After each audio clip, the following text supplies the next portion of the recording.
Une jeune fille était en train d'enlever ses chaussettes lorsqu'elle s'aperçut soudain qu'un soldat l'observait en cachette. Craignant qu'il ne se montre irrespectueux envers elle, elle ouvrit la portière du wagon, prête à sauter. Mais la vitesse vertigineuse du train la paralysa de terreur. Heureusement, le soldat la ramena à l'intérieur. La jeune fille s'empressa de couvrir ses jambes avec sa jupe, tandis que le soldat refermait rapidement la portière pour l'empêcher de sauter à nouveau. Cependant, ce geste effraya la jeune fille, qui poussa un nouveau cri strident. Pour dissiper tout malentendu, le soldat lui lança un manteau. Mais à peine l'eut-elle saisi qu'elle tenta d'ouvrir la portière pour sauter encore. Le soldat, désemparé, n'eut d'autre choix que de lui ordonner fermement de s'éloigner de la portière.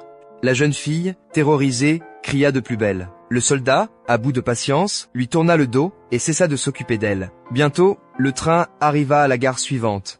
La jeune fille voulut descendre, mais la portière avait été verrouillée de l'extérieur. Le train redémarra et elle fondit en larmes. Le soldat s'empressa de lui expliquer qu'il ne l'épiait pas, mais se cachait du lieutenant chargé de surveiller le train, car lui-même était monté clandestinement. Ces explications rassurèrent enfin la jeune fille. Le soldat, bienveillant, sortit alors un gros morceau de viande et l'invita à le partager. Elle refusa d'un signe de tête. Après tout, ils venaient à peine de se rencontrer. Comprenant ses réticences, le soldat sortit aussitôt du pain, précisant qu'il avait des provisions en abondance. La jeune fille finit par accepter. Après avoir mangé la viande, elle dévora également le pain du soldat. Ainsi, sans s'en rendre compte, la distance entre eux se réduisit. Peu après, le train s'arrêta de nouveau. La jeune fille présenta sincèrement ses excuses au soldat. Elle proposa alors de faire plus ample connaissance. Le soldat se leva aussitôt solennellement, ajusta son uniforme et commença à se présenter. Mais au moment où il se serrait la main, un bruit de porte résonna à l'extérieur.